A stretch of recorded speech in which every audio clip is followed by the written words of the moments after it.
Hello, Facebook IG fam. It's with great sadness that I have to come on social media. Please do not call me. Please do not text me. Please do not send me stupid memes. If you love me, you would already know I had COVID-19 Omicron variant. I was rushed to the hospital via ambulance on Christmas Day. So if you're a personal friend and you already love me, you've already bought stuff to my house, Donna McCain and Helen Maynard. Anyone else, I'm not judging at all, because my mom and dad always raised me to, when someone dies or someone's ill, you don't ask them what they need. You just bring it. So anytime someone that we knew died, even though we were no longer friends, we always took whatever they needed to the house, whether it was liquor, whether it was croissants and orange juice, apple juice. And trust and believe, if you know my mom, a lot of people don't like her. She tells it like a TI is. Everything that I've ever said on stage, at the Improv, at the Funny Stop, at Hilarities, at Chili's, at Crackpots, Comic Strip Live in New York City, the Producers Club in New York City, and however other many clubs in New York City that I stood on the stage of in November of 2021. My closest comedic friend is Ryan Polk, and he didn't even know. I thought everybody knew that everything I say on stage is true. Dave Swenson knows that. That's why they call him a storyteller. I'm not just somebody that, no shade, please. I don't want a whole bunch of messages saying, I know good comedy, trust and believe that. I used to date Mark Reedy. We were going to get married. I used to date Ron Ramey, so I don't need a whole bunch of people in my DMs saying stupid stuff. Ron Ramey was one of the best comedians. If you don't know, look him up. He died in 2015. His picture is on the wall at Hilarities. He's black, and it's spelled R like Robert, A like Apple, H like Harry, N like Nancy, last name Rahmey. The owner of Hilarities knows him well. He also performed at the Improv, so the owner of the Improv knows him quite well. Scotty Ferguson, one of my closest friends, used to be the manager of the Improv when it was on the other side of the water. Mark Reedy is the reason why I'm a comedian. I never wanted to be a comedian. I wanted to be an actress, a dance choreographer, a pediatrician, and am I leaving anything out, Chandler? And the next Anita Baker. I sat next to Gerald Levert in choir. I was alto 2 tenor. So my first love was dance. I had graduated from the Cleveland Institute of Music and the Cleveland Institute of Dance. Albert Bullock sat outside every Saturday and took me to piano lessons, theory. What else, Chan? I think just piano and theory. And as far as ballet, he was on the golf course or at work, but he may have dropped me off. I don't really remember. But I took modern dance, ballet, and jazz. My first love was modern dance. I was a dance choreographer at Shaker Heights High School. So if you want to know something about me, just ask me. But I tell my first beginning of every set I've ever done, I always say, I ask God for 2 things. 1 was to be a wife, and 2 was to be a mom. And that is the truth. Anybody that really knows me, from Mercer School, Onaway, Byron Junior High School, Shaker Heights High School, Ursuline College, Spelman College, or Ohio University, or any other place I met you, or if I've dated you. everyone, Brian Dean Palmer, who I will love until the day I die, would tell you, I only wanted to be a wife and a mom. And obviously, and a freak for MBNA because I loved Al Lerner. Anybody that worked there can attest to that. But so everything I say on stage is true, and I still love my ex-husband. I will always love him. My mother-in-law is deceased now, but she was my best friend. And he, people, you can't control what people do. Let's just say that. And I wouldn't have married Brian twice if I didn't love him. And anybody that knows me knows that. My mother spent $40,000 on my wedding. My flowers were flown in from Maui. Everyone affiliated with my wedding, including the florist, was black. The only person that was white that was affiliated with my wedding was Corbo's in Little Italy, because I always want the best. And my mom and I did not speak a lot of times during the planning of this wedding because she did not want us to get our cake from Corbo's.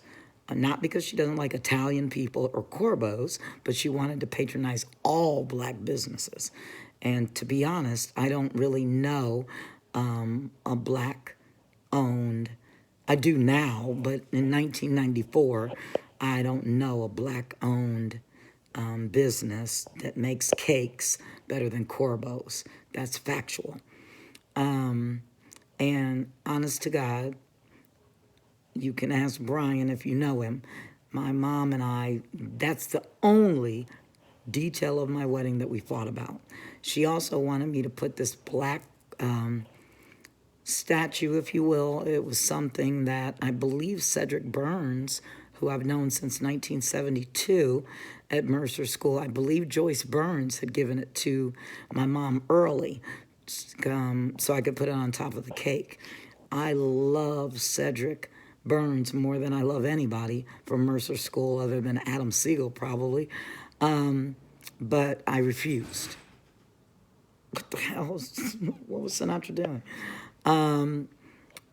I didn't want black people on top of my cake because the majority of my closest friends weren't necessarily black. They were Jewish. This is also factual. And because I've been planning parties since I came out of my mother's womb, factual, the theme was doves, or no, it was lovebirds. Either lovebirds or doves, I don't remember. It was 1994, and I wanted the theme to go all the way through the wedding, including the cake. So on top of the cake, Brian and I had either lovebirds or doves, but I still have our cake topper. It's a little disheveled rather, and I also have one of our Christmas ornaments, and I still hang it on the tree every Christmas. It's on there now. So anyway, I have had laryngitis. I didn't know I had laryngitis, but Ryan called me around 3, and I hadn't talked to anybody yet because Cam was at work, and Chandler, doesn't bother me if he knows I'm not feeling well, unless it's urgent or what have you. Plus, Chandler's not feeling well. Chandler, my mom, and myself, we got hit the hardest. I will let you know if you are naive enough not to know, Donald Trump lied. That doesn't have anything to do with my political views. It has to do with the fact that I have COVID-19 Omicron variant. My mother has all the major arteries to her heart blocked. She's 89, and because of her age, she was not able to get open heart surgery. They only put a stent in one major artery, so she almost died, but she did not go out of here on an ambulance. That tells you how strong my mother is. I went out because people that have pre-existing conditions, I'm not going to tell you it's really none of your business, but if you know me and you know what happened on December 6th, 1983, you know that my right lung collapsed and that I have pre-existing conditions. Chandler has pre-existing conditions, and that's none of your business either. So people with pre-existing conditions are hit harder. I'm not saying that they're the only people. I'm telling you that they are hit harder. I have not driven a car since December 21st. My car has not moved. Cameron, I believe, is driving it to work, but I don't have any idea. I know he started it up, and I know he's driven it. Whether he drives it to work, I don't know. I haven't been outside. I will be going outside for the first time to see. She's more than a hairstylist, but to see my girl Tammy Good. And I am not contagious at all, obviously. Because I wouldn't go see Tammy Good if I was, but I don't want my hair to break off. I had an appointment today, but I called her. I sent her a text message either Sunday or Monday and asked her if she could do Friday. She's booked on Friday, so she's going to do it tomorrow. But I'm going to go straight in with a mask and a bunch of sanitizer, and her assistant will wash it, condition it, will decide whatever style.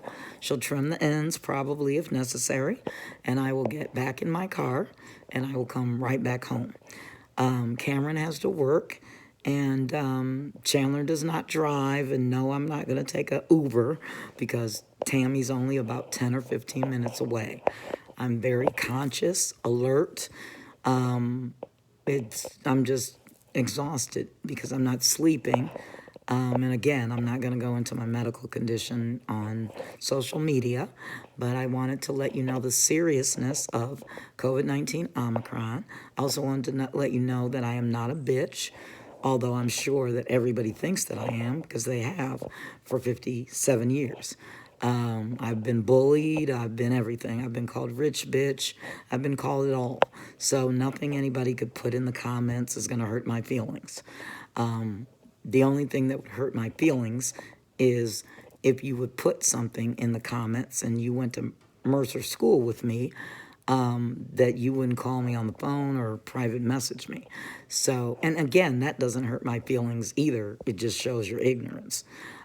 Because I would show you guys, but when you go to Mercer School and you at graduation you get a marble and it says what, Chandler? Do unto others as you have been doing to you. Right. Do unto others as you would have them do unto you. So if I knew one of my close friends was sad, hurt, had a disease, incurable, whatever the hell, I would have already taken food to their house. And the only people that have done that are Donna McCain, who I have not even known that long. We met at Pro Model and Talent Management. So I think Donna, 2019, I met her.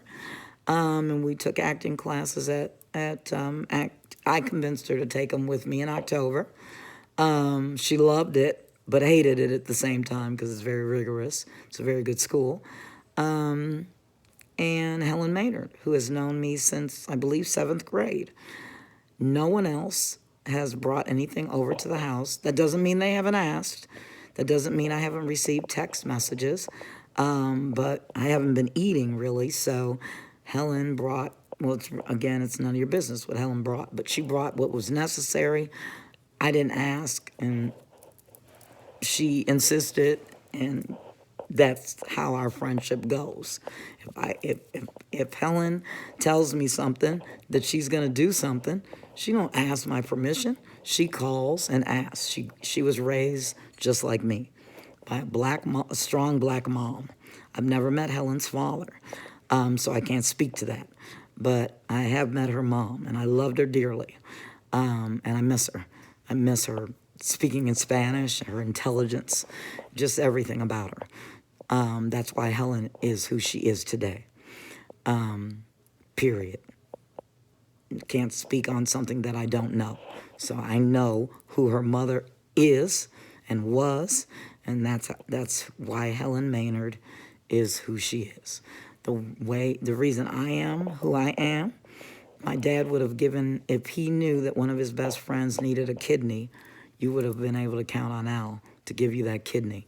And anybody that knows my dad or knew him would agree with me, okay? And in regards to my mother, she probably would only have given me my kidney, her kidney, Sissy her kidney, or not, I'm not sure, and my dad. But she's not giving up body parts. That's not who she is. She's a diva. But she normally, when my dad was still alive and my sister was still alive, she tells you like it is. She'll cuss you out and still expect you to be her friend and all of that. But my mother's changed a lot since she lost my sister. And Sissy, the anniversary of Sissy's death is today. I haven't even seen my mother today. And she lives. I'm her caregiver.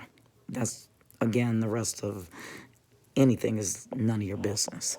Okay, so my sister died on January 5th of 2015. So this is a very hard day.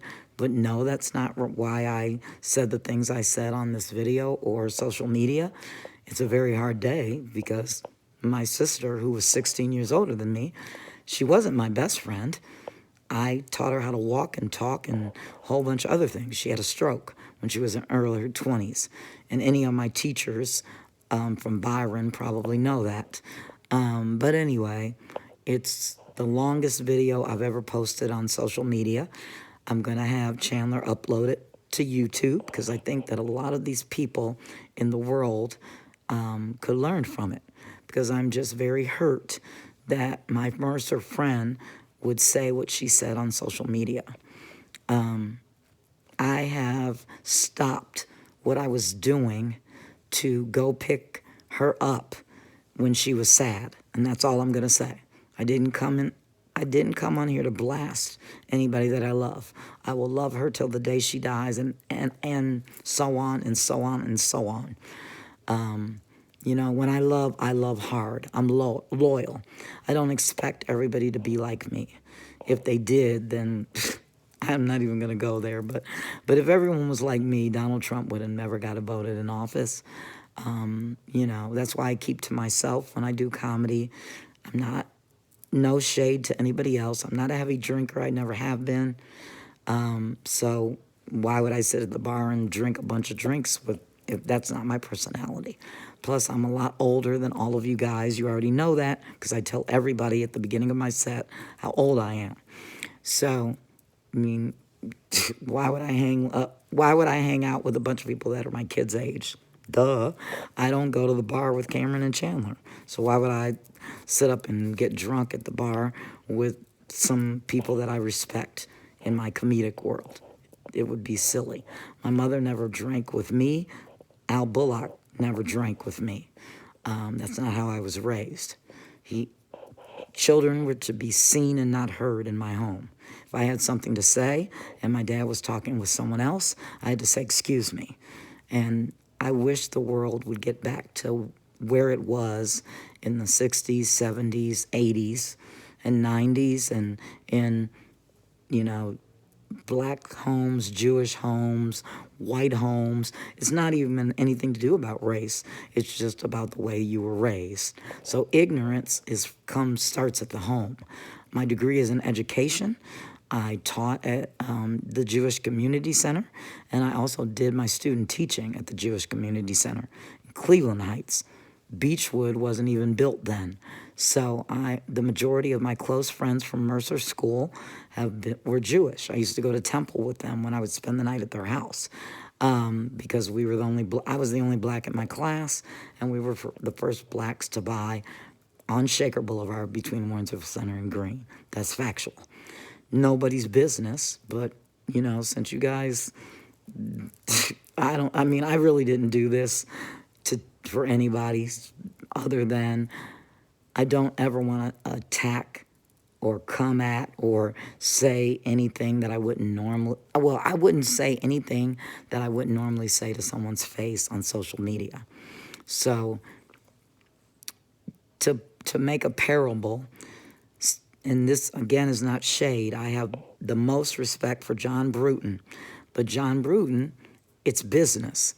if you're his friend, you have his personal cell phone number, and maybe not even if you're his friend, maybe he just respects you as a comedian. So I had John Bruton's personal cell phone number. But we weren't friends. We respected each other as comedians. And later, he told me at the grog shop one night, "You know my cousin." I had no idea that this person, because he graduated from like Shaker in the early 70s. I think Skinny is 75 years old, I believe. I don't know. But I didn't even know they were cousins. So he didn't, and even if I knew, John knew. I don't know when he found out, but John didn't treat me any different, because at least I don't think he did, because I knew Skinny. Maybe he did. I don't know, but I doubt it. And that's why I had a lot of respect for him, and I still do. With John, it's business. If you're his friend, then you've probably been over his house, seen his child, met his baby's mom. But if you're not his friend, then you haven't done any of those things. Okay? So I've never met his baby's mom. I've never met his child. I know that he is a dad, and I know that he wanted to be a dad really bad. Well, that's a rhyme, but anyway. But that's all I know. And I know that I respect him as a businessman.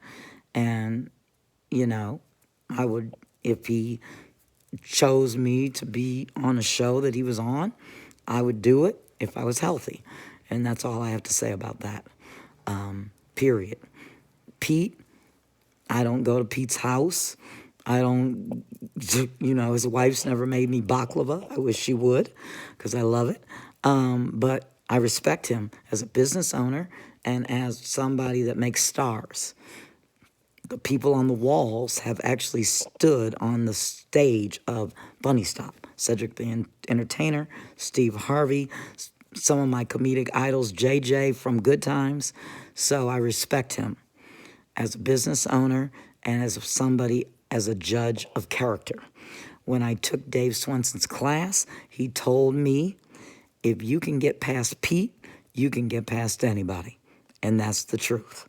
So if you are really serious about comedy, you need to take the class at the Improv.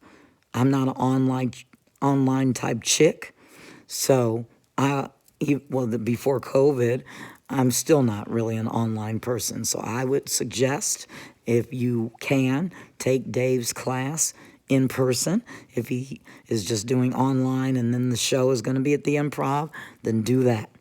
But if you want to learn how to make money in this business and be professional in this business, the only person that I know that you can learn that from in Cleveland, Ohio, is Dave Swenson. Period. I love you. I'm Cece Bullock. Good night.